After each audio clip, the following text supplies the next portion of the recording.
There it is. Shit, I was now it gonna, started. there you go. Now the party started. I was gonna say you got one job. You just gotta hit record and Yeah, then what That's the right. fuck, It is. bro? It's my only job. You let the whole team down. No, I appreciate you guys having me on though. I've been looking forward to this for some time. So Hell yeah. uh, audio clear on your guys' end? Yeah, it's Yes, sir. actually really good. Dr. All right. John. Doctor, yeah, Let him only know. doctor. Put him The on whole notice, episode. baby. Put him on notice. He worked Oh hard for that man. name. I appreciate it, guys. Thanks. Hell yeah. Damn, John. I'm So I'm gonna start asking you, I guess. Like, I guess first off, how have you been? Because we haven't chatted in forever. And then I know, dude. secondly, I guess after you give a quick update, I want you to give kind of Alex a little bit of an origin story, like where you're from. You know, you can go back as far as you want. You know, you probably want to start where you met yours truly. I understand. But Of no, course, for of real though, course. like kind of give us a little bit of context of who you are and where you come from. Yeah, absolutely. It's been too long, so happy to see that you're both doing well. Life's good, man. I'm in a really good spot. I feel like there's been a lot of good things happening in my life as of late. This is definitely a season of like transition for me. Um, so I think since we last caught up, as you know, I've like finished with school. I'm still living in Philly though, so I'm still close to your brother. I'm happy that Alex got a chance to chat with him at length a couple Yeah. episodes back. Talon, right? Yeah. So I do my best to keep him out of trouble and chill with him from time to time. It's a full-time job, but I do what I can. So I'm living in Philadelphia. I was gonna kind of do a postdoc and stay in academia, but I think through the pandemic, I was able to kind of take stock of where I was at in life, and I wanted to really ensure I could be close to family, as well as kind of start working toward, kind of building my own. And so one of my good friends that I met through school started a biotech startup company. So I've been working with them for almost a year now. I'll probably get into that maybe later on. But things are good, man. I have, three beautiful young nieces and a nephew that I've been able to spend a lot of time with. I've been really kind of taking time to travel and spend time and reconnect with friends that, through the years, I'd always try to keep in touch with, but I'd always kind of punt on catching up with them or taking time just to do things. So, Well, that includes school, taking, man. that includes taking Yeah. a trip out west here soon to come see Blaise and Chelsea. It's But I don't know if you remember Ben, one of my best friends from college, right? Yeah. Blaise. I actually got word from him just yesterday that him and his fiance like finalized like a wedding date, and I'm gonna be his best man. So I'm like really excited for that. Baby. Yeah, there's lots of good things like to look forward to in the coming weeks. I'm gonna go visit some family down in Miami. I have two weddings to go to for some really close friends from grad school, back to back, right after Thanksgiving.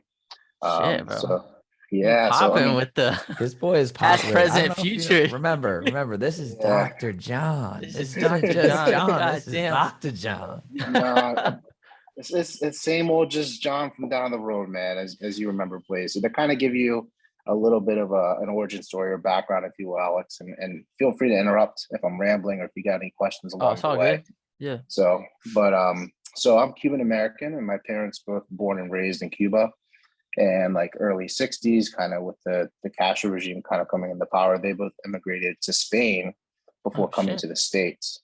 That's Yeah, so I actually incredible. I have a lot of extended family that lives to this day still out on the island. But they met in Florida, and my dad is like, former like retired now Army colonel. Mhm. So he kind of moved up toward base in Maryland, and that's kind of where I was born and raised. I have three older sisters, and so was very fortunate in that growing up and through the years, I kind of had a very big family, right? And in middle school, I had the good fortune of getting to know Blaise and Talon very well. These kids from Hawaii came out of nowhere, and they were military family as well. I'm like, all right, they're pretty cool. And as it turns out, like Blaise was pretty okay at street hockey and Guitar Hero. He passed the And vibe test. he passed the vibe test. Was big into sports, and we just really resonated, I think, on a number of levels. And so I've been very fortunate to call him, one of my closest friends since then. I was a nerd then. I probably peaked in middle school. I'm not gonna lie. Wait, Believe it were or you same age as Talon? I'm actually a year in between Talon and Blaise. Okay, for sure. I wasn't sure. Yeah. So any given day, if one of them I wasn't vibing with, I'd go and hang Now, out John, with, you got to tell him you're actually exactly 1 year younger than Talon. They share the Yeah, same birthday. Oh, How cool dang. is share the same that? Yeah, birthday. yeah. So that's always very special too. And I mean, Talon and Blaise, but especially Talon, I've spent many a times with. So that's my boy for life, my best friend. And then I mean, Blaise will tell you, their parents are basically like second mom and dad. I can't tell you how many times I've come over and like ransack their pantry of like Oreo cookies and root beers Oh and invite shit, myself dude. over for dinner.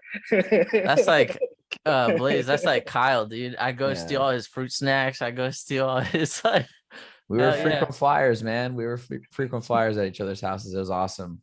Yeah, you gotta Absolutely. take your friend's pantry, But what's crazy is like now as I come into my own as a man and I'm grown, I start thinking about, what does my own future family look like? If there's any takeaway, you're gonna quickly realize I'm big on family. I like, a lot of my core virtues and those like, core memories from my childhood, a lot of them are with Blaise and Talent. And I think to like, how integral and seminal that relationship and those friendships were, and me learning how to develop meaningful relationships like throughout, college and then thereafter, like in my professional life. So I owe a great deal to Blaise and to Tal. I don't know, man, just for always being real ones and being folks that I could always kind of lean on through the years.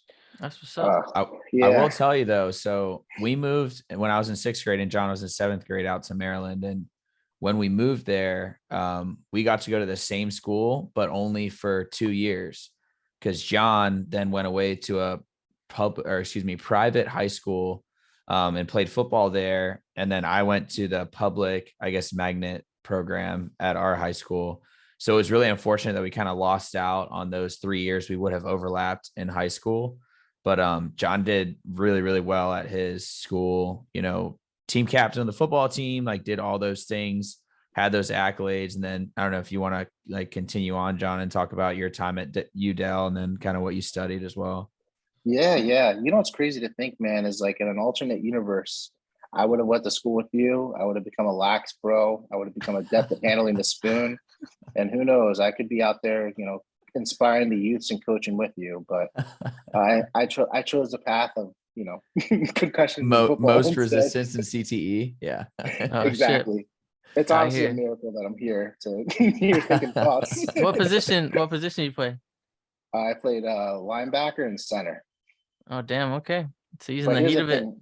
Dude, we But used to here's the play. Hold on, John. I got to interrupt real quick. We used to play Sure. like tackle football in like a field right between our houses. Like we lived up like at the top of the hill, kind of. And then John kind of lived down. And right in the middle on this like little plateau, there was like an open field. And we used to have like really, really brutal football games there. Oh, shit. Like John laying the hammer on someone coming out like for a pass, like just That's coming out like of boys will be nowhere. boys. Yeah. I'm telling you, man, it was brutal. And then like the way that I was able to get back at John was when we played street hockey, because John wasn't the best at street hockey, but he was really, really good at football. So John quickly found out like his stick wasn't the best, but he was a really good goalie. So John was just an absolute freak at just like quick hand save, glove save. He used to go crazy. But yeah, we used to play a lot of football, like just random days and in the snow even too. We got a couple like damn, big that's blizzard cool. winters where we would go out and play all dudded out and then come back like sweaty and starving. Yeah, super, super fun. That's sick. I can't relate with the elements like that. I mean, just normal kind. I never was around snow or nothing. That's Yeah, sick. I'm an albino Cuban. You don't find us this far north. But for whatever reason, I prefer the cold, it's funny you say that, Blaise. Like now, maybe I like suppressed these memories, and now I'm reconciling a lot of like things I didn't work through as a kid. But like, there's this theme and this motif that like I kept on concussing people on accident, like left and right. Like I don't remember. Like I remember one time playing football with like Jay and Cody and all of them, and I ran over Amaya, which was like one of like the neighborhood like girls. Oh shit. He's out here hit sticking everybody. Yeah. I know, man. Nobody's safe, bro. Nobody's safe. No one's safe. So then I went on to high school, and I was like, let me like channel this energy positively, right? So played football in high school, and then thereafter went to college at the University of Delaware. So not too far from where I grew up. in Maryland. And there I studied chemical engineering. Wait. You didn't say he got a full ride to University of Delaware. You got to make sure that people know. Okay, I was gonna say it was paid for by the school because this man is borderline like Rain Man genius, smart. He's like my brother, man. They're both like, he's gonna be modest about it. He's gonna say he's not, but he's Dr. Jon for a reason.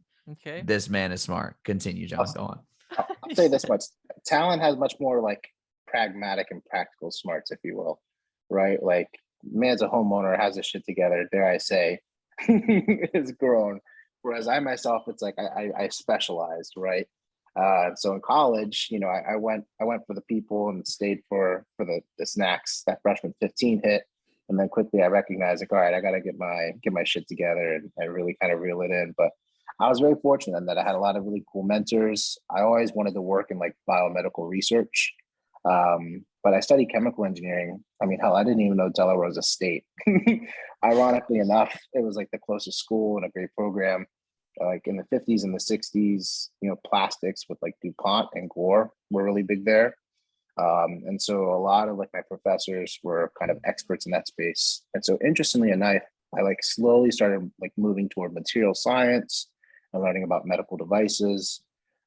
So then that kind of informed my decision to be a student for life. I was like, I'm gonna just keep going to school forever. So then I, you know, opted for grad school. So then I came to Philly for some cheesesteaks. So I studied bioengineering, and that's what my PhD was in. And in my time here, it's been kind of really. Where'd you go, John? Where'd you go to school in Philly? Penn. And how much did you pay for school in Philly as well? Paid 5.5 years. Yeah. And $0 for all you listening. $0. Because again, he's that smart. Continue. Dang, bro. Good for you, man. Knowledge is power. You're putting in the work. Knowledge is power. I mean, I'll say this much. Again, it takes a village for one. And I think two, beyond that, just for anyone that is listening out there who, you know, might be interested in doing something similar, you really want to be just like deliberate and passionate about whatever it is you're pursuing to ensure that, like, you know, you can't just be doing it for those letters or that outcome, or, you know, I guess carrot at the end of the stick. You got to love the process just as much, or if not more than anything else. And so for whatever reason, I found myself just like gravitating towards this lifestyle of like committing myself, okay, almost as a public servant, if you will, to you know, research into science. And what's interesting is, like, when I was younger, I actually always carried this guilt because I thought I wanted to like serve, right? Obviously serve our nation and our community in some way, you know, form or fashion. And so, you know, as I was coming out of high school, I contemplated like applying to the academies.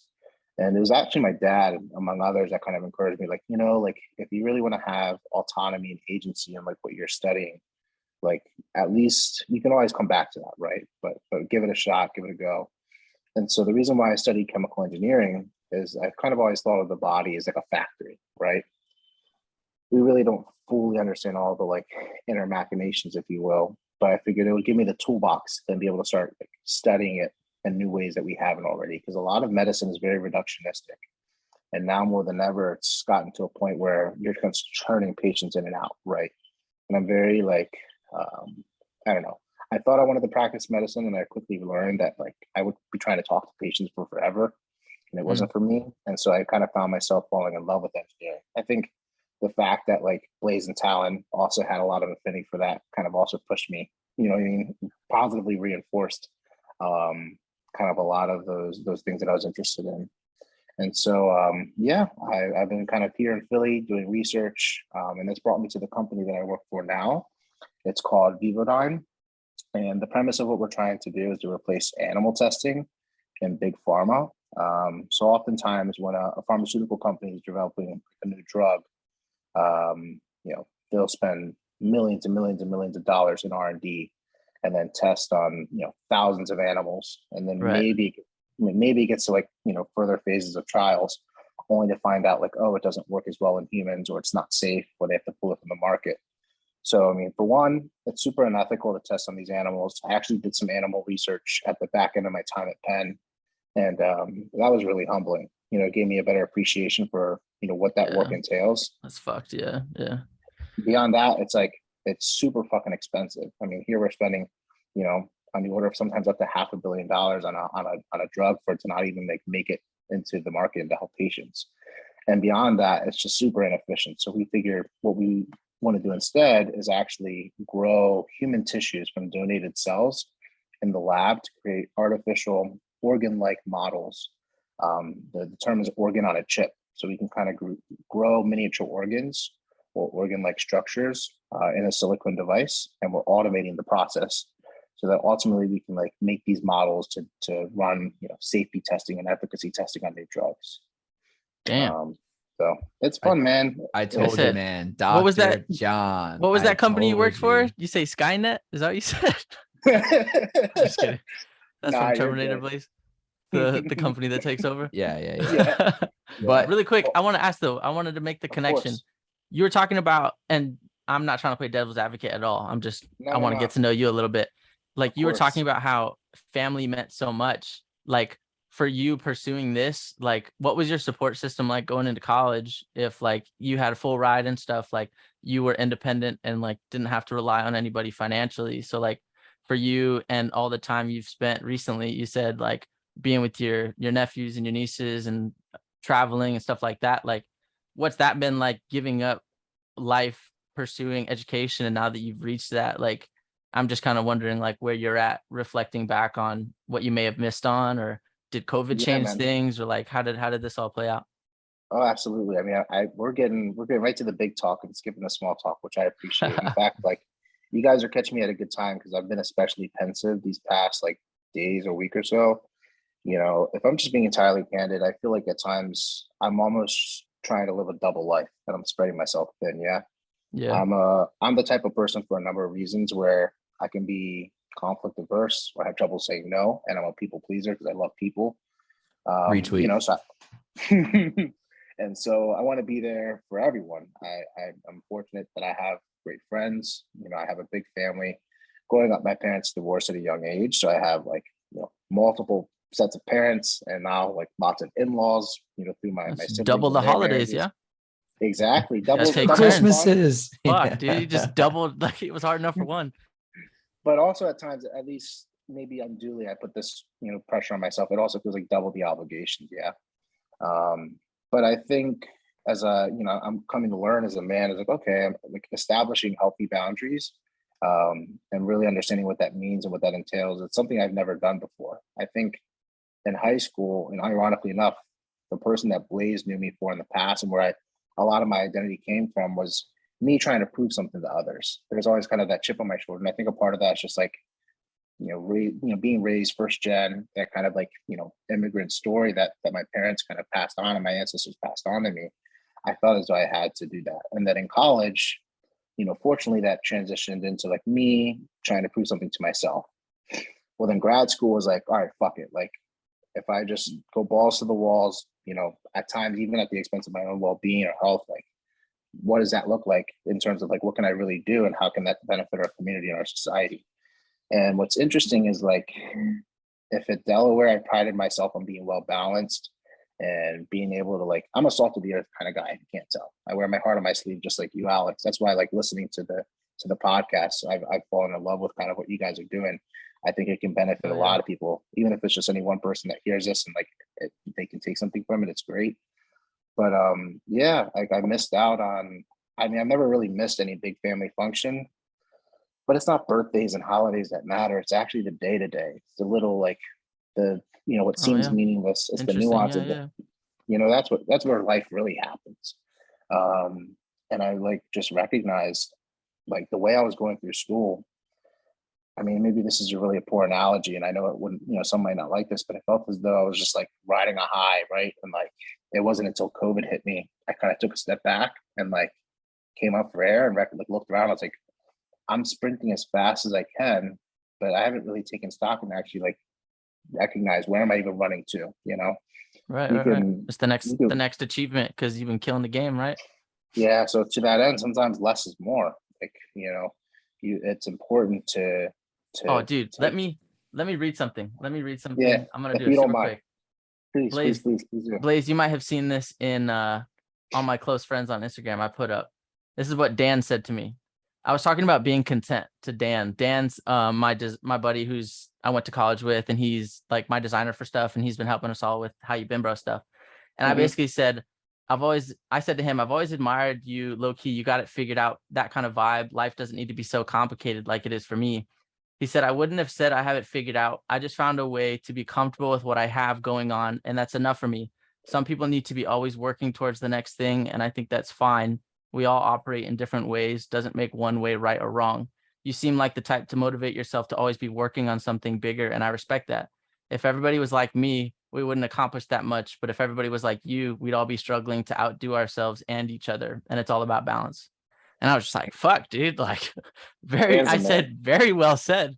Cause like here you are, like checking off. Like, if you want to take anything away from this, bro, it's congratulations, man. I'm really hard on myself too. So like, I don't ever reflect on wins. So look at you, like you're so used to the wins. You're like, shit, like, what am I doing right now? You're not wrong, man. Dan's the man. He's got it absolutely right. And so like, shout out Dan. Dan the man, Dr. Jon, fucking shit. So, Merle the Pearl. We out here. We got the fucking names on deck. I love it. But Hell to that point, man, you're absolutely right. Like, I think one thing I've been trying to be very deliberate with this year is like really expressing an attitude of gratitude, you know, being more present and taking time just to like reflect and be grateful and appreciative for the relationships in my life. And you know what's scary isn't like failure, or it isn't, you know, maybe not having things work out the way you want. I think what's scary to me now at this, you know, chapter in my life is recognizing that there's so much fucking power in your, you know, self-belief and manifesting and projecting and setting goals for what you want to do. You're going to do what you set out to do if you care enough about it and you prioritize it enough. What's more scary to me is like not having those priorities in mind. If you're misguided or you're not taking the opportunity to listen to yourself. Figuring it out too, right? That's another thing. It's like, it's trial and error. Like you're going to prioritize one thing and it's like, fuck, I didn't do this. Or like, you know, like the whole, I can never win. Like that shit happens too. What's good, but I think to add on that too, John, I'm not sure if you listened to the episode that we talked about that like wheel of like balance, essentially, where it kind of talks about like, you know, you've got a wheel and you kind of grade yourself from 1 to 5 or 1 to 10 on like how well you know, you eat, you study, you know, spend time talking to family, you cook dinner with your significant other, and basically you can fill any like type or I guess facet of your life into that wheel. And then you draw a circle around and you see what parts of your life need more balance to help create that type of life that you want to build. Right. And it's totally dependent on what you value. And you could almost just say your values are the sprockets of the wheel that are going around to keep you balanced the whole time that you're going through your set situation. And you talk about it too, man. You are a super, super family oriented guy. So for me, even looking back now, I'm like, damn, John probably could have gone to any school in the continental US or overseas to go to school, right? Like if John was a selfish dude or didn't have maybe not selfish is the right word, but didn't have the same values on being present with his family, then he might have taken a job or school over in Europe. He might have gone to pursue that, but he was so wanted to be around like his nephew, going to his football games. He used to come back, Alex, to, you know, driving back from Delaware, driving back from Penn to see his nephew go play football. Cause he was like, I want to be there. And you can tell, like, I'm not sure if that is his family's, you know, I guess values that were kind of instilled in him or if it was just a part of him, but like, I can definitely see that his whole family is like that. They all want to be around. They all want to be able to have these memories together. They all vacation together all the time so they can spend that quality time together. And it is super cool to see from outside perspective, looking in how close they are. I mean, John's sister, shout out to Jess, opening up the pizza truck. Like her and her husband now run a pizza truck called, is it Dizzy Cow? Is that what it's called, John? Dizzy Cow, and they drive around and now own and operate a pizza truck, and it's the coolest thing ever. It's shout out to anybody listening. What city is this? What city? It's in Baltimore. Baltimore. Is it on like an app? We gotta find that truck. Yeah. So if you own a brewery, bring out the Dizzy Cow to come out for some pizza. Yeah, dude. But yeah, it's just a super cool thing, and they all support each other. And the second I saw his sister throw that up on Facebook, like, hey, we've got big news. Like every one of them is sharing that. They're like all the biggest advocate, all biggest promoters. And again, that's just the coolest. I think it's amazing. So I just because everything that we've shot at you, you've been so personable. I'm just gonna dig a little more if that's cool. And if you don't feel comfortable with anything, we always edit post. Of course. Knowing how like I fell in love with Filipino culture growing up, right? My best friend's Filipino. All like I was the token white guy we joked about forever, and then here I am in Maui, like one of the only white well, me and Jared, shout out my brother-in-law, you know, the girls didn't pick local dudes, they picked the white boys. I'm cooler though, he's from Indiana, so whatever. No, I love it. I love it. So just knowing how there's such an amazing like love and support system, and like taking care of family is so important, there's also that dark side that people only that are in that situation know. It's the expectations. And it's like, you sound like you're doing well for yourself, and it sounds like you got a lot of stuff going. Like, is that something that drives too? Like, are there expectations on you for family now that you're like passing this school phase going into like career, or are you like flying solo? Yeah, absolutely, man. And I think that's you're kind of hitting the nail on the head again. Like that's one of the biggest struggles I have is expectations, whether they're extrinsic or I put them on myself. Right. Or just monetary, straight up. Or even like there's monetary, yeah. go be a doctor, go help the fam. Like, especially you're talking Yeah. about first gen Yeah. parents are like, go chase the bag and then help us because we helped you. Yeah. And there's that expectation of like, Absolutely. just coming to the States has now like blessed you beyond what they had. You can't imagine like the stories of the Filipino aunties and uncles talking about playing in the mud and having not like, it's like Right. like 100% opposite in the States. Than, you know, I'm just curious, like, is that, Yeah, and man. you said spreading yourself thin. So if I'm Yeah. like playing along those veins, like, is that something that like you're kind of going through? Oh, absolutely. Every day. But I reflect on it, I meditate on it, I pray on it. And I think I mean I'll answer this kind of two different ways. I'll answer kind of at the nuclear level, how I, try to balance my like day-to-day interactions with like my immediate family and then my extended family at large. Well, real quick, before you even do that, two things. Yeah. The time, make sure the time, because we don't want you to cut off if you're like at a really good flow. And then another thing too is, if you don't want to get too personal about like how you do it, I was thinking you could also like, if you want to pitch it in like an advice standpoint, just so you don't feel like I'm just like getting super nosy into your life. Like I was thinking more of like you're reflecting on what you're going through. Like if maybe you're on the back end of that. Sure. No, I appreciate it. And yeah, thanks for pointing out the time too, because we'll send another link, John. Yeah, we will. Whenever it gets kind of low, you get just a good stopping point. We'll stop and send another one. Of course, yeah, that sounds good. But with regards to, I guess, like my immediate family, fortunately, they're super supportive and they're super mindful, and they've always kind of just wanted nothing more than the best for me. And so, what's interesting is like, I don't know if you guys can identify with this, but I feel like more recent years, like sometimes that I'm like interacting with my parents, I'm the grown up in the room, or I'm like slowly becoming the parent. And I mean, that's I think that's natural as they get older, right? So there is kind of this like transition, if you will, that I kind of feel happening in real time. But I've embraced that. I think I think it's kind of cool for the first time to feel as though I can actually help out. Maybe not fiscally per se, but at least from like a spiritual and emotional perspective.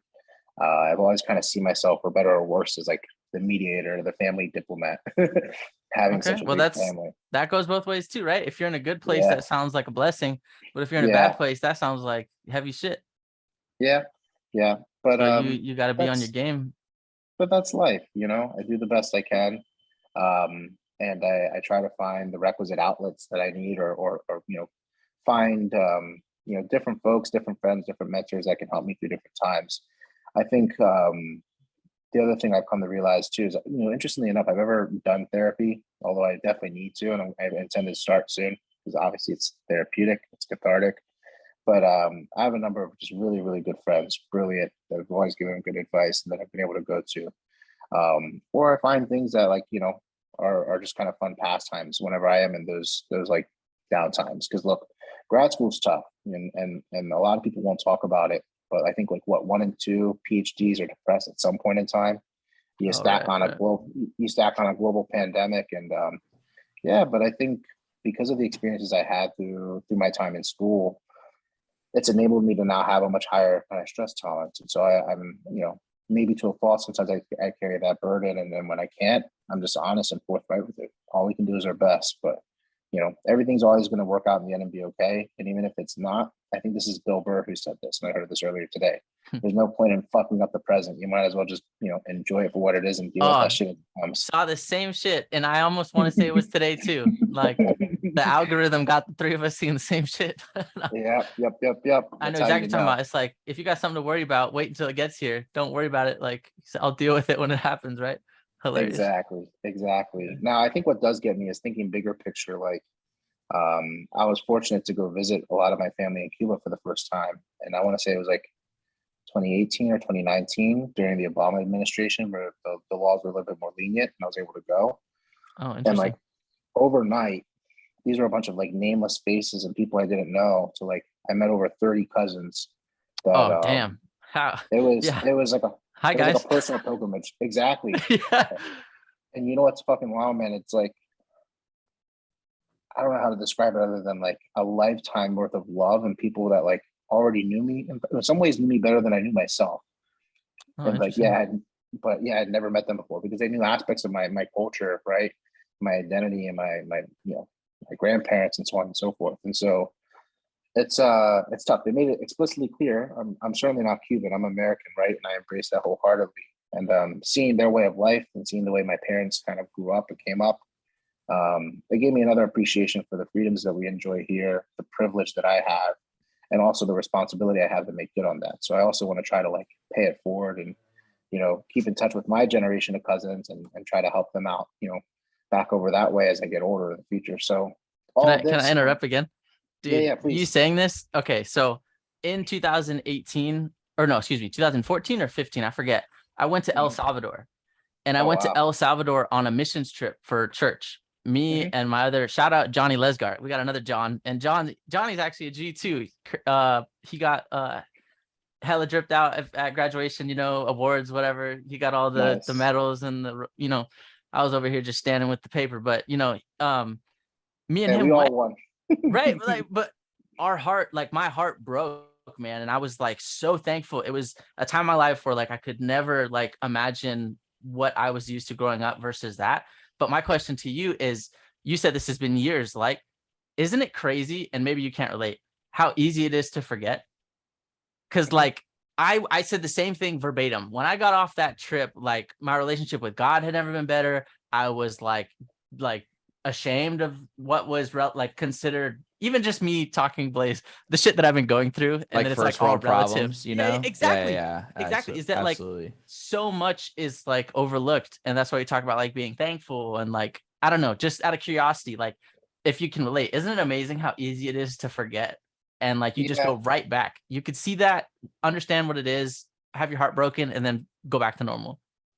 I think here's the thing that's hard for many to understand and appreciate that you do, and it's very nuanced. It's that like two things can both be true and mutually exclusive, right? Like it can be very true that like we have it good and like we have very little to complain about, but yet nonetheless we're vindicated and validated to feel, shitty often about the pressures and the challenges and the adversity. I get what you're saying, right? It goes both ways.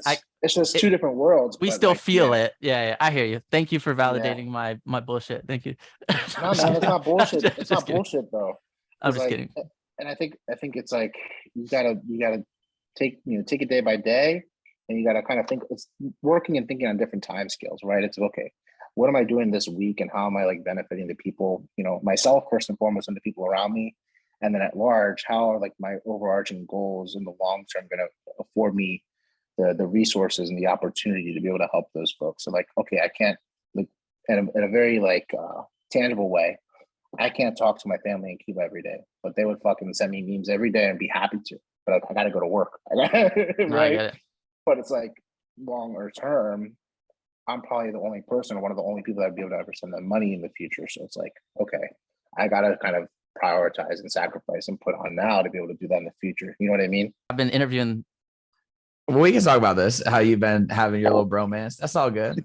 It's crazy. It's crazy. We on you that guys level are getting right to know now. each other. No, How no, about for this? real. It's good. How about this?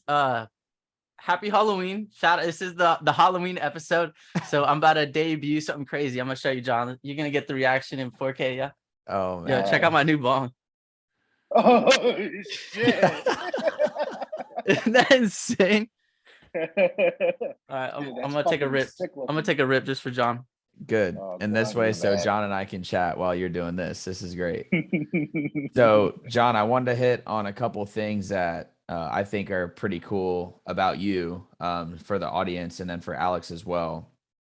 One thing that you and him share is, when you were growing up, and I guess now it's him in his house or home that he's in currently, is that you had extended family living with you. Your grandmother, who was an angel of a woman, lived with you for as long as we were both living in Maryland, at least. And then well into your years in college.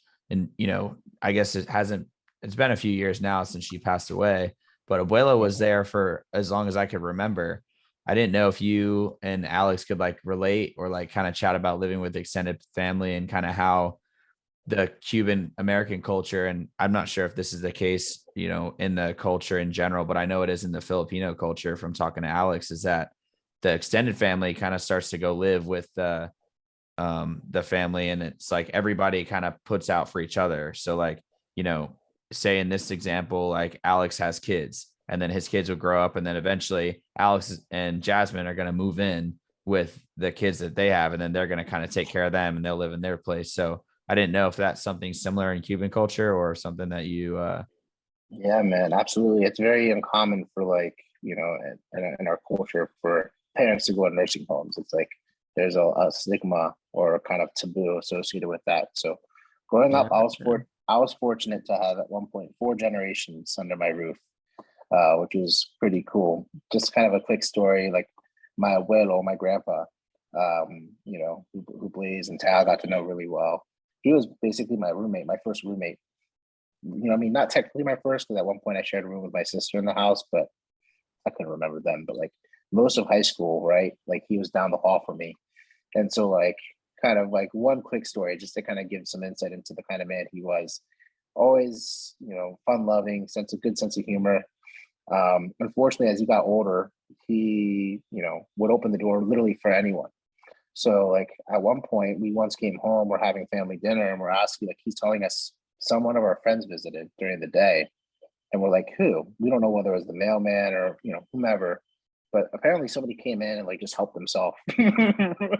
So we're like, all right, you're not allowed to answer the door for anyone. You can't be doing that, straight up, stranger danger pulled exactly. Up. Oh no. Danger. So him being a smart ass, he's like, okay. I remember I came home from football practice once and I didn't have my keys with me. And this asshole saw me through the glass pane, left his ass outside, waved, and turned up the stairs. And he looks like the guy from yesterday. Fuck him. You gotta be kidding me. Unreal. Yeah, he was a carpenter, and he used to always build custom bird cages for exotic bird owners in Miami. And so dope. even when he moved to Maryland and lived with us, that was his his love, his passion. So we would hide the power tools and we would hide the table saws, and we would still find him in the middle of the day, on security camera footage, or find him somehow finding this shit and hiding projects. Determined. Abuela was a dude, man. He was funny. He was a dude. So I'm fortunate that I think I took a lot of his kind of his spirit. I was fortunate enough to inherit or learn from him through the years. But coming back to what you were talking to, Blaise, you make a really good point, man. It's sometimes I struggle with if you notice, there's kind of a generational trend that's occurring, right? People are objectively getting married later, having kids later, living more independent lives and having smaller nuclear families. And it's in juxtaposition with culturally what was always instilled with me. And my identity and my own lived experiences are very different than even my older siblings, let alone my parents' generation. So trying, and this kind of ties into what Alex was asking me about earlier too. It's how do I make it all fit? I love the work that I do, and I'm never going to just be a clock in, clock out 9 to 5 kind of guy. But on the flip side, at some point I have to like create the time and the space to be able to like, spend with loved ones or start my own family. So like, in the past, I was always able to do everything and made time for friends and family and school and work and travel, but it came at the expense of like probably like myself, my well-being, and dating. So your I was boy, gonna think, yeah, romance. Like that was another thing that Tell was him. next on the. Ladies, his number is 504. He said, I'm telling you, I used to be able to rattle it off from memory. I know it's 504 or 509. I've got maybe a number 504. of trips. I got a number of trips out west planned, and I need to make my way out to Hawaii. So, Oh hell yeah! If you see something, say something is all I'm saying. You talking about females? So, What's up? yeah, you already know. You trying to find an island girl? I mean, He said, why have one when you can have five? No, I'm an island boy. Yeah. My wife would be mad if I pretended. That's hilarious, dude. Blaise will appreciate this though. So my dad and my stepmom were very kind and gracious enough to take me to Las Vegas for my birthday. It was my first time ever going, and let's just say I came back with I think I got my swagger back.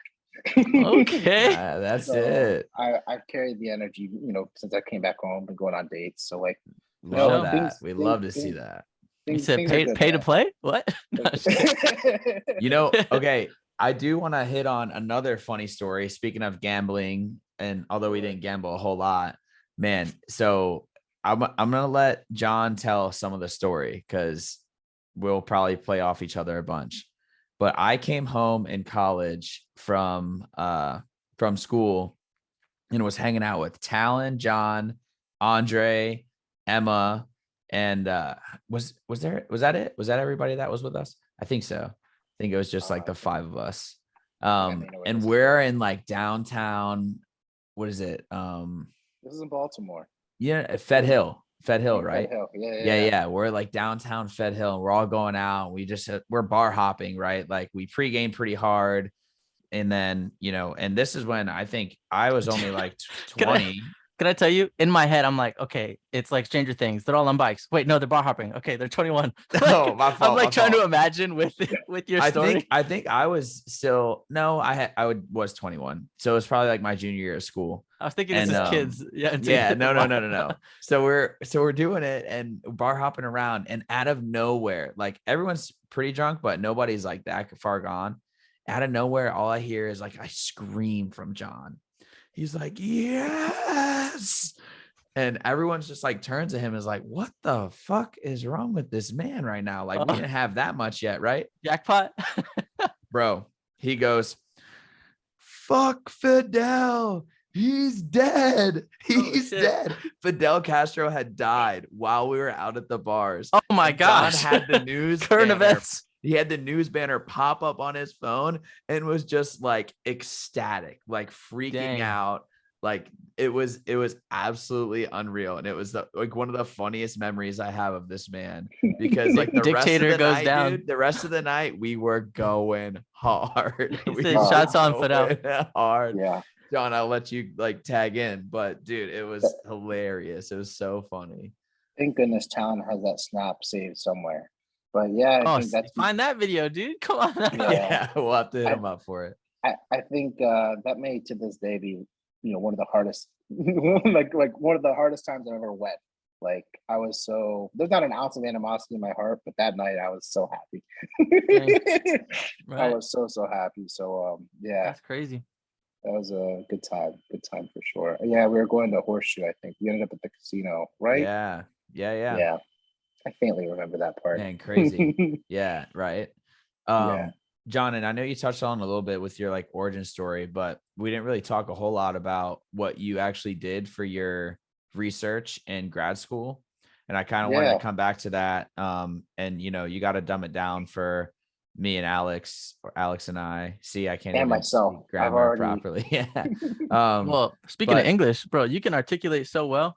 Like the way he's you a good communicate, speaker, bro. huh? Yeah, I know. yeah. Like keep you're a him smart on. ass dude. I like your vocab. Yeah, I'm just gonna pop off, and he'll just take permanent juxtaposition. He out here saying all these big ass words. I'm like, okay. Sorry, from time to time. Scott Freeman, is that you? Dr. Jon, Dr. Jon, That's baby. my dad. Dude, shout out my dad. He always uses all these big ass words, and we'd make fun. I love Scott. But yeah, you sound smart as fuck. I love it. You got to call me out. It's the bean water talking. That's all. No. Oh shit! I'm not trying to get. I'm not making fun of you, bro. I'm impressed. No, I know. I know. Keep them coming. So John, talk a little bit about your research for us. Absolutely, yeah, and it's kind of what very kind of organically led me into like my job now. So I would consider myself a tissue engineer, and in grad school, I worked in orthopedics, and I was specifically working in biomaterials. So the idea is a lot of people are, myself probably down the road included, suffer from like osteoarthritis. They have really bad knees. So what will happen over time, whether it's due to like a traumatic injury or just like natural wear and tear, the cartilage that lines your long bones wears down. And so over time, you lose mobility in your joints, and obviously it becomes really painful. You lose like a lot of quality of life. And there is really no cure. Like we can give kind of drugs and like do physical therapy, but eventually what happens is people need to get total knee replacements. So, what some folks are trying to do is actually like regenerate the cartilage using cell-based therapies, including like adult stem cells. And so what I did is I would take kind of these adult stem cells that are derived from the bone marrow, and I would put them in almost like Jello, right? I was a Jello scientist. I played with Jello and used to think thoughts for a living. That's it. You'd be surprised, like taxpayer dollars would go around and me just fumbling around. Shit, but good. In the studio. exactly busting out mixtapes in the studio. But what we would do is, and what I do now still for work, is we put these cells inside these gels, and we trick them into thinking as though they're still in the body. And then we can give them the right combinations of signals so that they can start to reform or regrow the tissue outside the body. So in the instance, or in the case of my like PhD work, we were trying to create cartilage implants. So what I kind of was able to do is like from bench all the way to like preclinical animal study, create a cartilage implant that we tested in pigs to try to see if we could help regrow damaged cartilage in their knee joints. Bro, so this kid is regrowing knee cartilage. Yeah, well, all I heard you say is, can you believe that? Isn't that fucking amazing? Honestly, you know what I was honestly thinking is, after this, I'm gonna call him and we're gonna like come up with a really badass horror movie idea and how he fucks up and revives something on accident, and like it starts regrowing, and that sounds insane, bro. Yeah, you out here playing God. Is this like transhumanism? You trying to level us up and shit?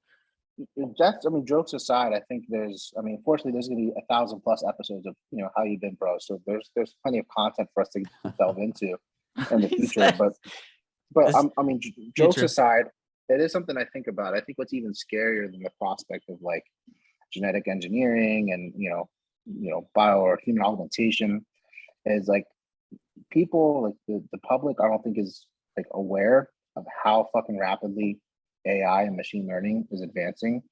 But if you look at things like DALL-E 2 and GPT-3, like, bro, this stuff's gonna be pervasive. It already is. We were just joking about the algorithm earlier, right?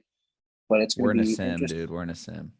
Right. It's gonna be interesting to see how these things change healthcare, change personalized and precision medicine, and in the context of what we talk about, how we think about mental health and well-being, how we think about our own lifestyles, how that informs the way we perceive. Shit, you're gonna learn how to give me specific signals in my brain to make me not sad. Watch, and that's gonna be like a pill or some shit. It's gonna like help. He's gonna be out here trying to like manipulate something that's out of the body. But that's not me. That's not me. But I will say this much: like, it does kind of beg the philosophical question, like how deep down the rabbit hole do you go before you begin to strip folks of their agency, right, or their identity and humanity to a degree, right? Their humanity, exactly. Frankenstein in 2050. 100%, man. Dude, exactly. It's crazy. Like Brave New World stuff. So this kind of plays into what you're saying. Like, are you religious, John?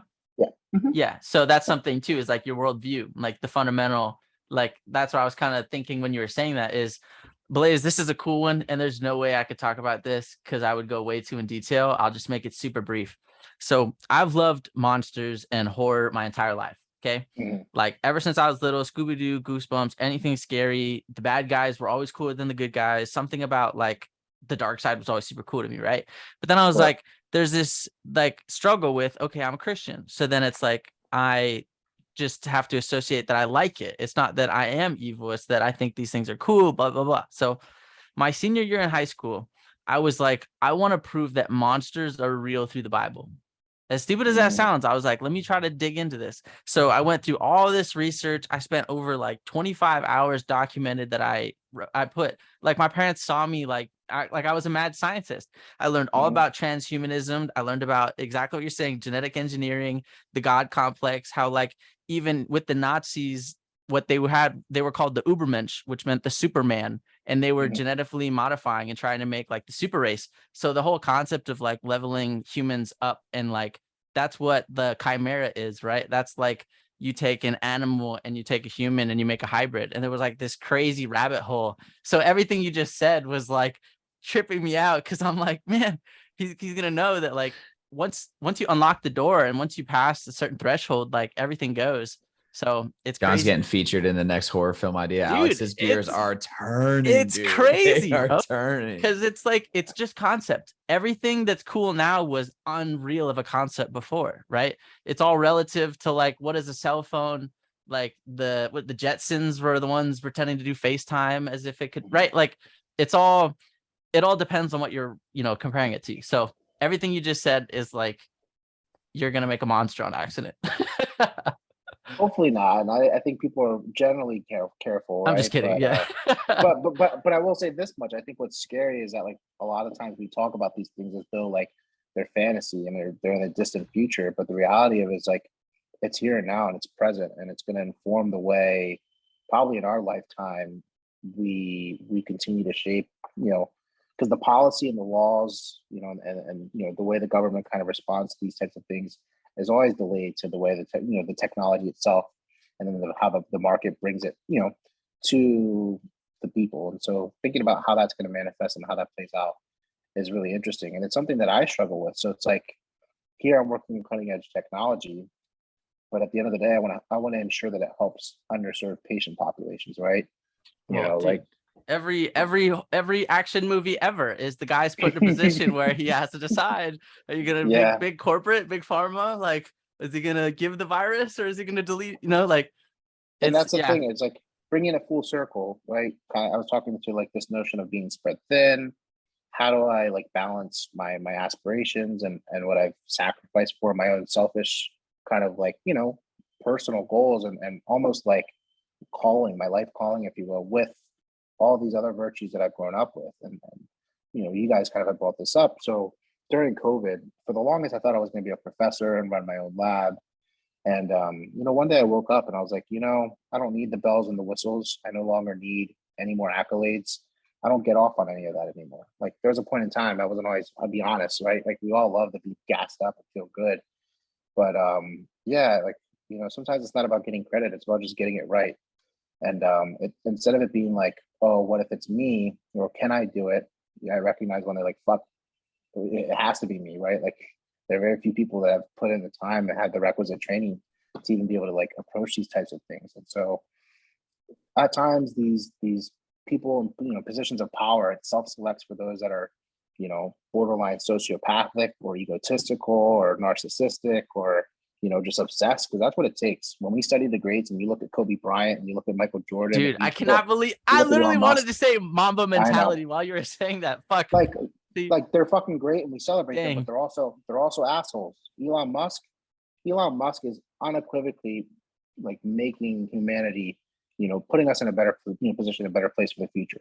However, I don't really like look at him the same way many people. I don't idolize him like a lot of these stands do, because like when you look at what his life actually looks like day to day, you imagine what his family life looks like at least for me, that's not what I want, Right. So it's like you can't have your cake and eat it too. If I learned anything in my PhD, it wasn't about the technical. It's just like you learn how long and how shit actually gets done.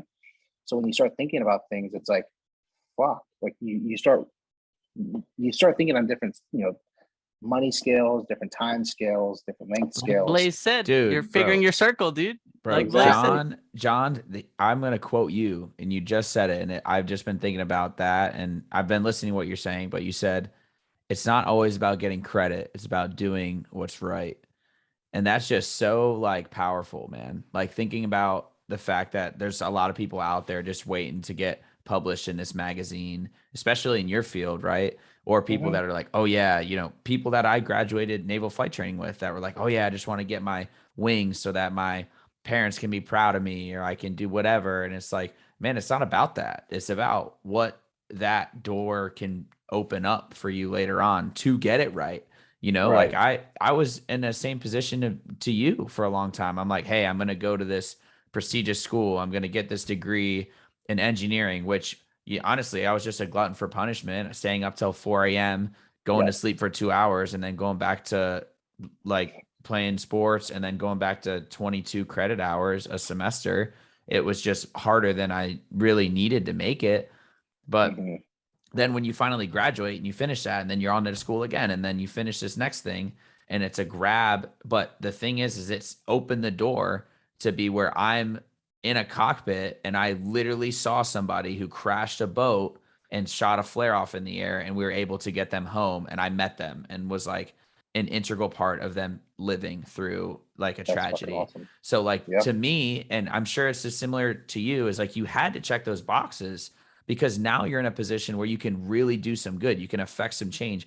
You have, like you said, the requisite training. You have the mental capacity for it, which, God-given gift or whatever your Allah Gotcha. or whatever it is. I know, bro. Whatever fate, whatever. Like you are like the stars have aligned so that you are capable of something much greater than the common man, right? So I've talked to John about it, and we joke all the time. It's like, bro, we're gonna have a compound. The compound. We're gonna have a compound. Dude, I know about the compound because I know John's in the compound. Bro, John is one of the founders of the compound. John was in the compound way before Alex was in the picture. So John's in the compound. My next guest, shout out to Mike Dougal. I know he's coming on next. But John will definitely be listening to that one. And John, I'll give you a chance right now. You can talk some shit to Doogie Fresh. Yeah, come on. I want him to clap back. What you got? Mike, I hope you're living good and feeling better, man. Keep putting that time in. Such a good guy. We're gonna have to celebrate soon enough. I'll save the trash talk for in person. But yeah, perfect. I'm so happy.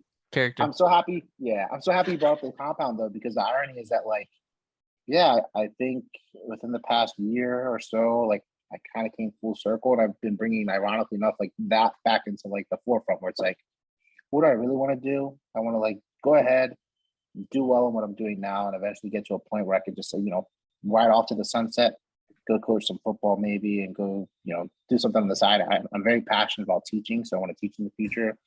But otherwise, set up that compound, right, and just be able to spend the good times with the boys and family and with friends. Now I understand his issue. Is what did he just say? Is he said what you said too resonated with me, because I said something similar in a different way. You were talking about like holidays and events weren't the bigger deal. It's being there, right? Yeah. Is the day-to-day kind of thing. And that's the difference between like planning something or just being around. Is like when you're around, then the opportunity is there to like help or to play ping pong with the mom or to sit on the lanai with the dad and watch the sunset, right? It's like there's no perfect time for me to like connect with these people, just being around. So for you pursuing education and like your future, you saying that like at the end you want to be hanging out, you got to just be hanging out the whole time then, right? Exactly. I think it's not the destination, right? We're supposed to enjoy the now, man. Touche, you're right. I appreciate you calling me out on that, because I'm full of shit too. Like I fucking struggle plus. It was too perfect. It was alley-oop. We all struggle, bus. But I think you're right, and I think what I'm learning is that like in different chapters of our life, it's okay for that set point to be different, because it has to be, right? But I'm grateful for friends like you both. And dude, again, fucking pleasure to meet you for real. Yeah, you cool ass dude. Of course, man. Tell you that right now. Of course, man. Yeah. I don't know. I think I'm excited to see kind of like what the coming weeks, months, year kind of have in store for all of us. But in the context of like where I'm at, I think this is my first real job I've ever actually like had, technically speaking. I've always just been a nerd in the lab. Yeah, I know how that goes. Yeah. So to that end, like even just being compensated commensurate with like all of that education and all the time that I put in, it's like I got to a point where I almost just forgot that it was even like an investment. There was even a light at the end of the tunnel. I was like, all right, fuck it. I'm just like, kind of, this is it. This is my lot in perpetuity. Right. And now realizing that there's so much more, I've kind of come back to reappreciating, okay, who I was doing it for. What is my purpose? What is my why? I feel like if you haven't listened to him, you would really like Eric Thomas, Alex. Eric Thomas is a man. Send it to the chat, man. Whenever I got you text the chat. Do you know anybody that like literally went through all that schooling and fell off towards the end because it wasn't what they thought? Every single one of my peers, and myself included in some capacity. I mean, that's just life, man. But like, here's where the issue lies: is so many of us go through life with this like fallacy of sunk cost, and like, oh, if you don't, follow the prescribed plan that you had for yourself all along, then it was a waste. But like, sometimes you have to kind of go through that, and those experiences change you and help inform and shape your identity and kind of wherever you're going. And I don't know, me personally, I believe in serendipity, right? As a man of God. So it's like everything happens for a reason. So you embrace that and you leverage those times of struggle where you don't really understand, or you're not necessarily in the best of places, and you use that to kind of work toward, all right, where am I meant to be then? Or where am I going to be happier? Where can I find myself in a state of more contentment, right? Just in my own personal life, again, I thought I was destined to go and be an academic, but I just thought about like the reality of like, okay, I would go, and mind you, I'd be doing like cool work and working with great people, but I still wouldn't be making, I'd be making very little money compared to like where I could have been had I just kind of worked out of college. Mm-hmm. And then beyond that, I'd be working ridiculous hours only to then get a job where I'd be making less of like than what I'm making now. And then still grinding away. And the worst part of it is I would have no say on where I would actually get to go and live. And I would see my family far less, my friends far less. That's the scale just tipped way too much. Yeah. But on the flip side, it's not like, oh, all of that was a waste, because I'm just objectively a different person than even like, when I would go and visit Blaise at school, like so much has changed even in the past couple of years, right? My worldview has expanded because like, I take it for granted, but not many people can say they have friends, in Australia, in New Zealand, in China. Oh, hell yeah. Talking about transfer students in college? No, just like researchers and engineers and scientists that I've had the privilege of working with like through my PhD experience, so like also just exposed me to a diverse, I'll be very eclectic, but like a diverse range of people that challenge the way I fundamentally think about what it is I do and why I do it. So that alone, right, like makes it worthwhile. I was just thinking of like chasing something for so long and then it not being what you thought in like a field like that, because that commitment is so intense. Well, we're coming back to I'm sorry to interrupt you too, John. We're coming back to that. We're coming back to that whole thing that we talked about before, where it's like it's part of that journey that you're on, right? You got to meet yourself where you're at and embrace that time. And then sure, the plan may shift, but you got to be able to shift and flex and almost morph into that person that you're going to be because of that, because you reach a part in your professional development or personal development where you're like, I'm at a crossroads and this way is going to be what I thought it was, but it's going to make me miserable or unhappy. And this other way is something that really interests and inspires me. Well, I'm going to take this route that I don't know really what's on the other side, but I'm just going to go for it. And I think having the courage to do that is something really, really important. So I tip my cap to John. Like shout out you guys. He's always been a guy though. And he told me from a long time ago that he wanted to go teach. He wanted to be in academia. He wanted to do that thing, be a research guy. And in the last couple of years of his PhD, he started to kind of contemplate other things and other avenues. And as he said in the podcast today, in the fact that he was able to, rip off the Band-Aid of like what he thought his life was supposed to look like. And a lot of people can say the same thing about like, having kids, the female, I hate to say it like this way. I don't mean it to be like a gender thing, but I know a lot of women that have put themselves in a box of like, I'm going to be married by 23. I'm going to have 3 kids by the time I'm 27. I'm going to have this, and this, and this, and I'm going to retire at this age. That way I can travel and all my kids, and I'll be a young mom and I'll be doing all these things. And it's like, they've planned all this stuff out, but like, if they don't find somebody that they love and care about, or that they want to be with when they're young, then that's not going to work out. Or they're going to paint themselves into a box and think that that's the relationship they want, maybe have a kid, and then they'll end up divorced because they rush their own process. So I think too, or they don't even live that long. That's another thing, is we assume that we're going to live like 100%. Let's wait till the end to have fun. And the end could be sooner than we think, right? 100%. So 100. That all of that, like meeting yourself where you're at and really being present, I think is so important. And John hit on it earlier too. So sorry to cut you off. A touch of comedy. So use your credit card now. Go out and go crazy and live life and run it up, baby. Let's go. Hit the casino. Alex will cover your bill. He'll pay it. He'll pay it. Hilarious. Yeah, that's so good. I will say, man, like, I appreciate you saying that, and again, all the kind words on both your part, but I feel like you, especially Blaise, something I've always like genuinely admired and revered in you is you've always had a very strong intuition as to when to make those moves, right? Like, both professionally and personally, I've seen you grow so much as a man, and that you've always known when to kind of, you know, switch it up, if you will. You know, I think even in the past 5 years, you found yourself, you know, going through a number of different chapters and finding yourself living in different places and interacting and engaging with new challenges. Like, what's always been your guiding, I don't know, tenet or I don't know, idea or what have you, that's kind of always helped you know when you're kind of doing the right thing? How do you meet yourself where you're at, I guess? Damn, Alex, we're going to go back to a principle. You ready? Which one do you think it is? Let's start this over. I don't want you to feel like cut it short. All right. What do you think? All right. Yeah. We'll and if anything, I'll just start with Blaise. So he just wants to start out, shout out God, you know, God first. He really out. Hold on. Let me stop. We'll edit it out. We'll edit it out. You can leave it in. I don't really care. I don't care. Although I doubt, I don't mean to interrupt. I doubt nobody wants to listen to, like, I could go all night. So yeah, no, right? Oh shit. Yeah. Well, it's about the people and it's about meaningful conversation. So if they want to hop off at 5 minute, 50-minute, whatever. Touche. You're right. But yeah, kind of going back, John, as far as like I don't know what I call it. I'd say like the principal, Alex, I want to give you a guess as to which one you think it was, or which one you think it is. Remind me the question. What was it again? Like, what's his, yeah, like, how do you know when to make these transitions in terms of, yeah, like, are you going to use what my mom used to say, Blaise? When you're ready for something new, and like how you're finding, I hate the notion true north, but like, when do you know you're going the wrong direction and it's time to switch it up towards true north? Well, Blaise, it's not you can choose to do right, you can choose to do wrong, is it? No, it's not. Okay, yeah, I was like, that's relative too. We still don't have anything to base off of. It's I think go ahead. I'll give you another guess. You can get two guesses. After that, I'm just gonna tell you.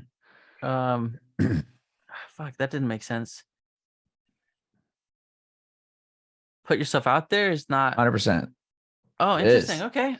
So put yourself out there. I think putting yourself out there is the first way that I found success in doing that. Like, every single time I've had to move to a new place, the first thing I have to do is put myself out there, meet new people, to find people that I can befriend, people that, you know, understand me, people that I can go out of my way to understand them. We can form a relationship, form a bond.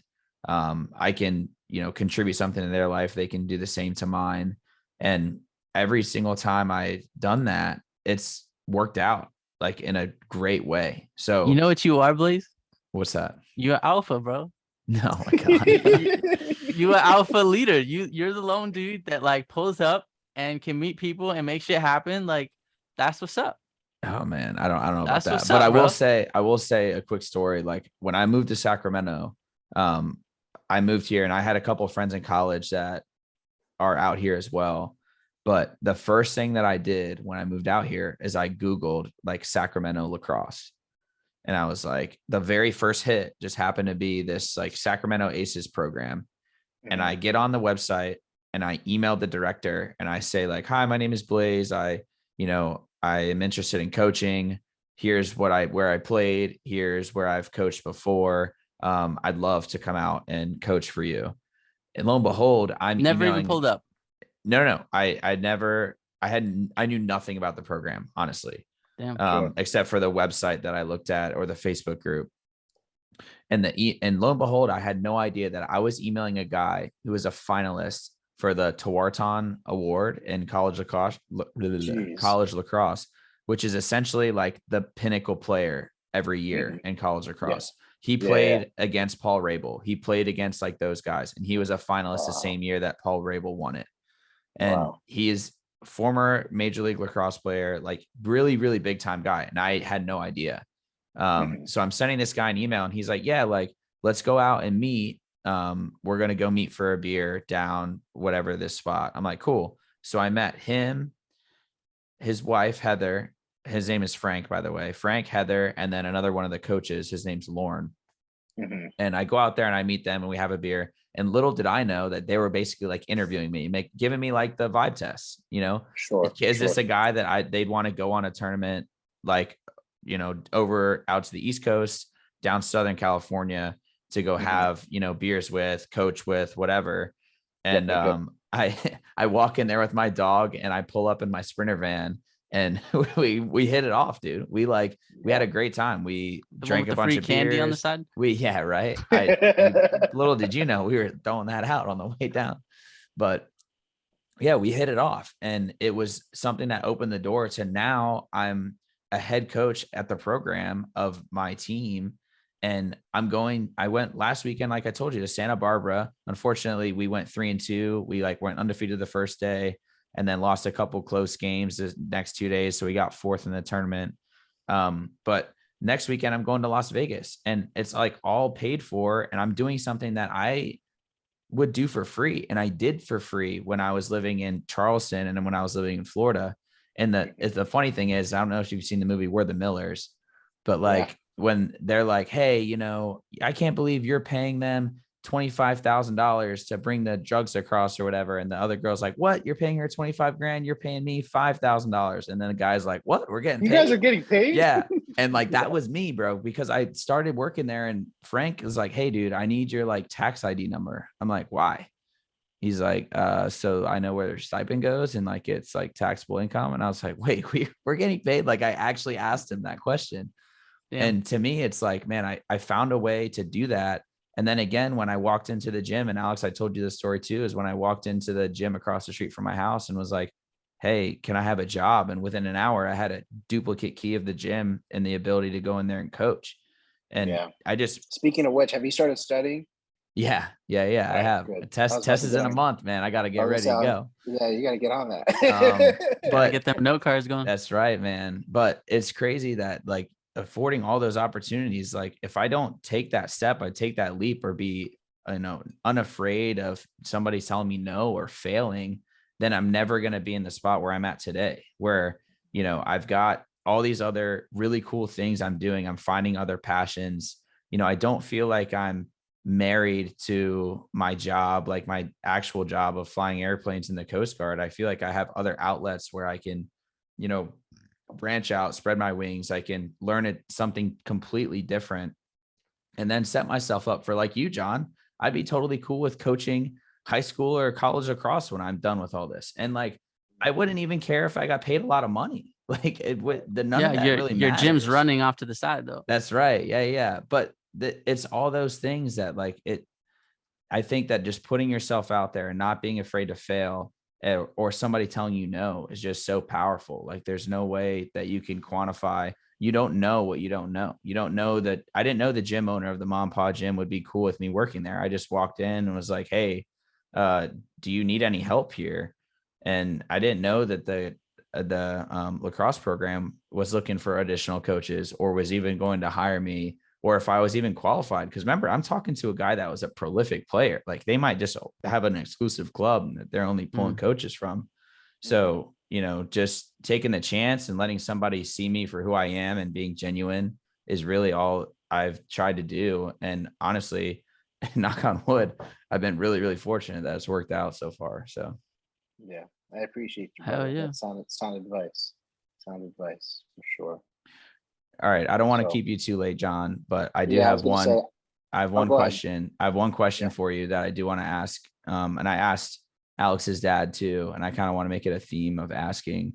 You're not super old yet, we're still pretty young and youthful, but I'd like to ask you, if you could give yourself younger Jon advice, whether you're 14, 15 years old, or even like a little bit older, kind of where you're becoming like real adolescence into adulthood, like what would you say to yourself? What would you like paint so that, you're, I don't know, less stressed, or I guess open-ended question, kind of however you want to take it. Yeah, it's a really good question.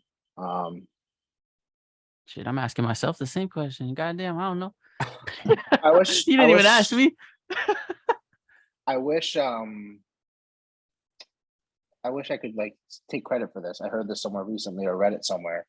But like, so many folks will try to tell you it's not that easy or it's not that simple. But it really fucking is. And I don't know why, maybe even for toxic reasons in the past. Ironically enough, when I was younger, at times I was better about this. I just made things, habits and routines. And I was like, it's as simple as if you do this, you put the work in, you get the output. As you get older, you become more jaded and you have, adversity and shit that happens because that's life.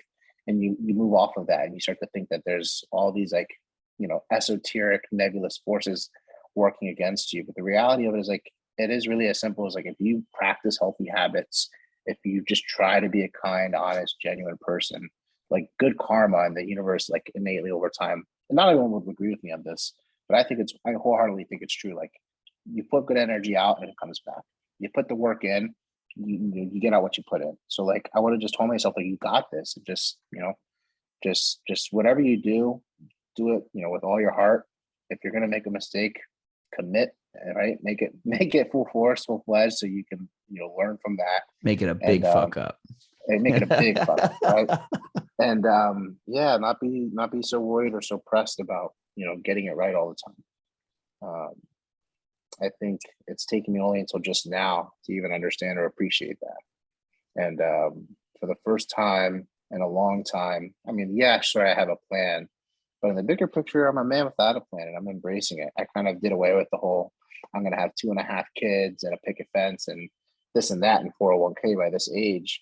Because I realized none of that, I mean, yes, it matters, but it's just as much the journey and the process and everything else that we've been talking about, today. So that's what I would say is be kind to yourself and do your best and recognize it really is as simple as like, find what it is you care about and you're passionate about, and makes you happy, and chase that, and always test that. It's a recursive process. You want to meet as many people as you can, and challenge yourself on those beliefs and on those motivations to ensure that you're making good on whatever promises you make to yourself and your loved ones. Damn. On that note, I don't even know what we are. I got something to close this out. What are you both most looking forward to? And that could be like lunch tomorrow, or that could be even bigger picture. It's very open ended, but like, yeah, one thing you're both looking forward to. I think for me, being in a place financially where my wife's comfortable, because that's something that's been a struggle. Is like, I'm accountable for myself and my wife, and I'm 25, and like navigating marriage has been hard, and it's not getting easier, so like I'm really having to fuck up and learn. And I think that's something, is that like I have a different look on things, and like return on investment. I have like entrepreneurial like things I'm working towards, and like I wouldn't have waited and not married her because I wanted to do that first. Like my life has been so unpredictable, where it's like I literally I couldn't be prepared for this. Like, and talking about like giving yourself credit, is I'm so hard on myself, but it's like I've done so much and I've recovered so much, but like I have nothing to show for it because I've moved so many times, and I don't have a good memory either. So like, even if I do have like really big wins or things, that like they don't hold me over at all. So what am I looking forward to is just over, I've been in Maui over a year now. I've furnished my office. I have like almost everything I want to start my creative space. I got a lot of badass progress on my Why So Grim stuff, and I'm sure if you're interested in anything similar, we could touch base on it another time. But absolutely, I'd love to chat more. Just with Jasmine, is I just want her to have peace of mind. We're gonna paint the house and try to make it a little bit more homey. We want to buy a new couch, like really like settling roots. I haven't done that like ever. I went to college, got kicked out of college, went back to LA, went back to Florida, went back to Cali, moved to Maui, moved back to Cali, and here I am. Like I bought stuff, I've sold shit. I've had money, I've had mad money. I've been broke, I've been in debt, zero in, like I only had to worry about my headspace. And then now that I'm accountable for both of ours, getting her comfortable, it's going to take a while, and budgeting and all that. It's foreign and it's a lot harder for me than it should be, but just that's something I'm very looking forward to within the next year, is getting that right. And I love this for you, man. You're not alone. I'm in a similar journey, so you got this. It'll come in due time, just a day at a time, and keep plugging away. And I could give you a platitude or some Hallmark bullshit like, oh, home is where the heart is. But no, there's something to be said about like when you really have your own space that feels like home base, and it's something that like you yourself created for yourself and you share with Jasmine. Like I can only imagine, how special and how meaningful that's going to be for you guys. And so, I commend you for sticking through it, and appreciate it. I'm looking forward to being able to celebrate that with you in the near future, because it's all coming. Oh yeah, and I was debt free after the wedding. Remember, that was a huge win. Remember, Blaise? Yeah, man. I was ear to ear, like life, bro. Like debt free screen, man. Like that was such a blimp on the radar. Like it was like, and it meant so much to her, and that's why I was like, fuck, like it's weird too, like being in a dating space and like it's your money and it's her money. And then like you have to become one. And then some people do joint, some people do separate. But like for me, it's just been this really weird. I don't know if like pride has stuff to do with it too. Like me being accountable for my spending, or like I have to answer to somebody when I work for it. Like that's been something hard, especially for fighting. And that's where like me, like that's where I struggle with the most. And just to answer your question, Blaise, I know we're going way over, is you asked him, like, what would you tell your old self? And I really thought about it, and I think I figured it out. I literally think I would have told my younger self to go to therapy, because I think that I would really figure shit out. And I've been riding this like inconsistent wave where I am inconsistent, and like I forget, and like I'm very motivated and I have goals, and then shit happens, and then it changes everything. And like it's always been so drastic for me. So my headspace has never been consistent.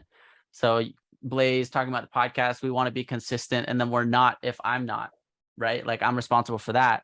And then like my marriage and my spending, like I have to be, as a man, and like I'm supposed to be the leader of the home, right? I know this is more traditional stuff, Blaise. We've touched about this. So this is like my truth. And we can kind of like make sure to say that if you'd like to preface that we have different opinions on certain things. But I want to level up, so that's something too, just for what it's worth, is that now that I'm finally like, and maybe it just was it was meant to be, right? If we're going to do the whole everything's meant to be thing, is that, hey, I'm in a good headspace now, and now it's perfect timing. It was always meant to be, whatever.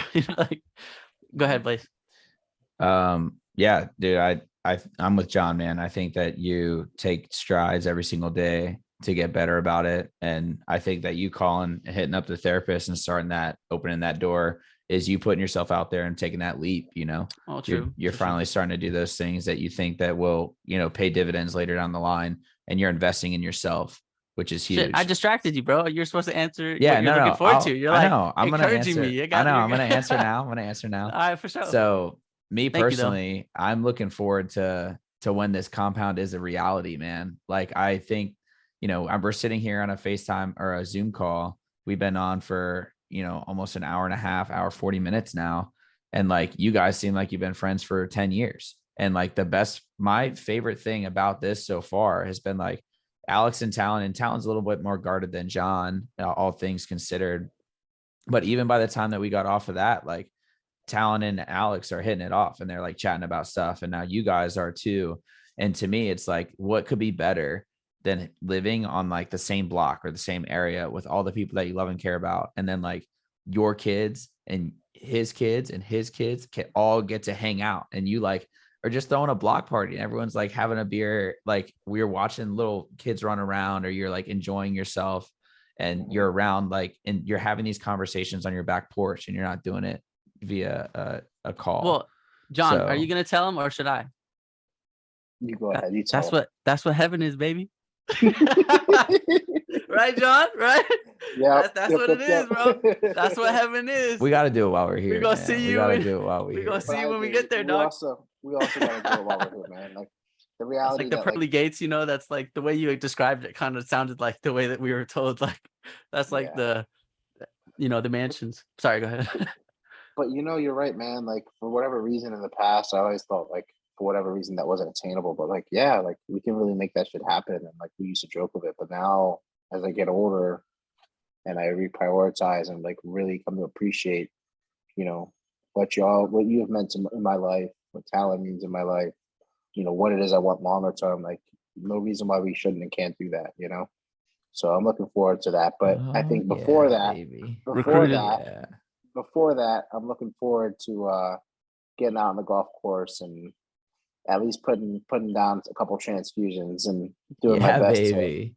someday I'm going to be a scratch golfer, but I'm still far removed from that.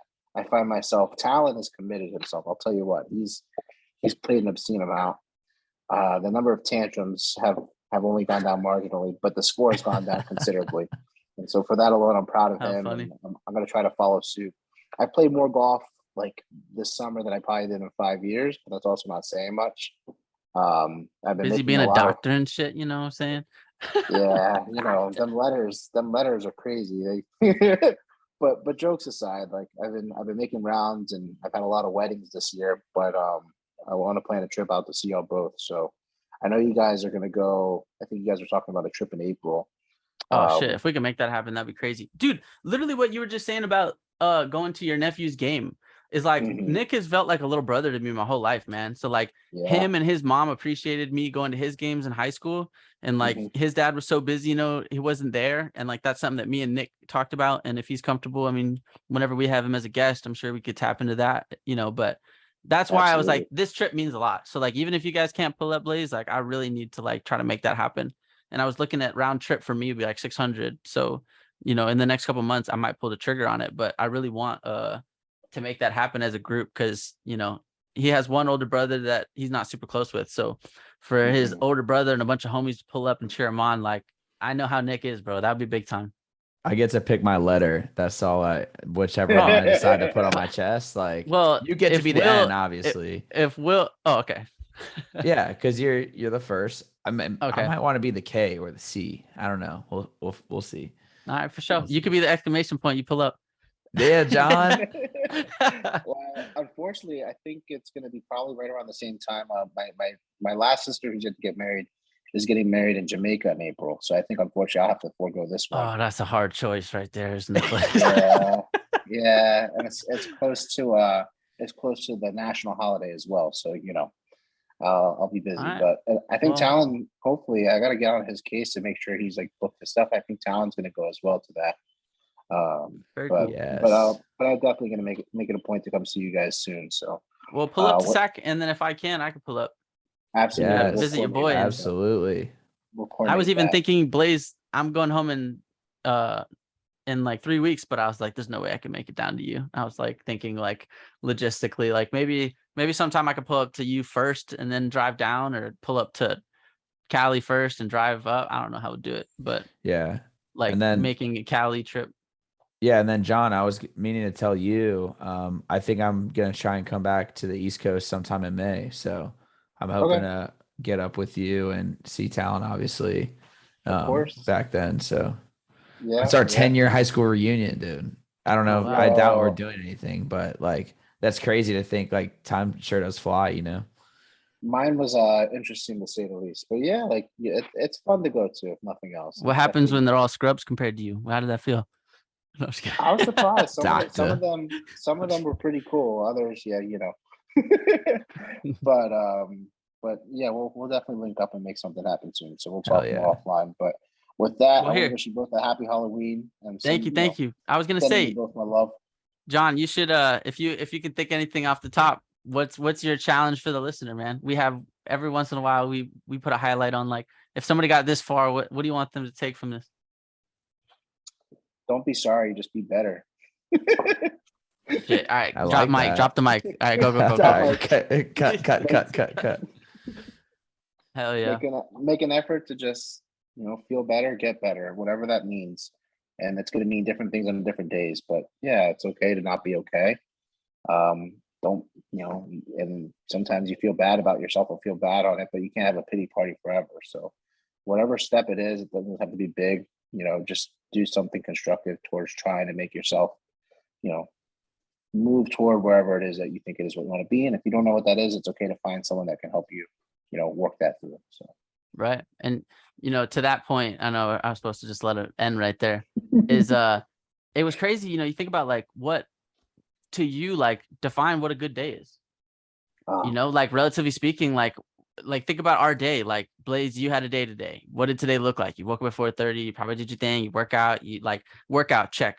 Okay. You went to work, check. You had your time for that, check. You did the podcast, check. Go to bed. Like that was a good day. Like that's something that I still need to figure out and define is like, I'm having great days, but I'm not thinking about those. And then all of a sudden I have a bad day and that's all I can think about. So, that's something interesting too, is that when I am going through it, it's so like just the cloud, man. It's so foggy. All the good's gone. I don't know. Like I gotta work through that shit. This could be a whole episode on its own because it's something I try to reflect on, and I don't have the answers to quite yet, but it's like, if you're only results oriented and you let, outcomes of your actions and your tasks and your work or what have you dictate your mood, then like you're going to be all over the place all the fucking time, right? Well, so if like you need an example, just call me again and I can just give you a live story. Yeah, I'll be your case study. So it's like, yeah, like that notion of like mind over matter. But then on the flip side, like I got in the habit of doing, going to the other extreme where it's like, you're not even celebrating like the big wins or the small wins. If you're always even keel or any win. Exactly. So yeah, I don't know. I think a good day for me is honestly like you get some good laps in, you see some good people, you get to catch up. Hopefully there's something that you're excited about. So at least today, if I could pick out any one thing, like and this is nerdy, and not sometimes it's work, sometimes it's family, sometimes it's friends, sometimes it's anything else, right? My Ravens just got Roquan Smith, so the rich get richer. So we're gonna make a run. The Patriots are irrelevant. Are so bad. Exactly. We're so bad. My fantasy football teams have finally turned a corner for the season. Hey, it's the little things, man. You know what I'm saying? It really is the little things. I got a really like money data set for work that I'm really excited about, which is really promising. Hell yeah. We're going to take that to a client soon, and hopefully that means it's going to open up new business for us. And again, I like all my nieces and nephews. They went out trick or treating and had a good time, and I'm going to see them again soon. So, yeah. I got a chance to catch up with some of them. So it was a good day. I'm tired as hell. Was a good day, right? I know. We got to end it. We got to end it now. So, we got to end it now. All right. All right, guys. All right, man. It's been John, real. Congrats John. on all your success, my friend. Pleasure to meet you. And congrats to you, man. I'm proud of you. Thanks, dude. Keep on showing Maui how we do it. Vampire Maui, you know what I'm saying? Blaise, last thing, I'll edit this part out. We really should work on we talked about it. We just haven't done it. Is like an intro. Yeah. Right. Like is the like, hey guys, thank you for tuning in. This is episode whatever. Like even now, I feel like it would be good if we had like an outro because it's like, all right, bro, I gotta go, or hey, I'm gonna go cook pizza. Like we're kind of just like, okay, it's over. That's just something for us to brainstorm on eventually. Is like we should have strong intros and strong finishers if we can. Yeah. But that, I mean, it's still fire. Johnny did great. Thank you, man. Appreciate you guys. It was awesome. All right, man. Love you guys. Have a great night. Hell yeah. Much love, bro. Peace. Love you too. Take it easy. Be well. Yes. Yeah.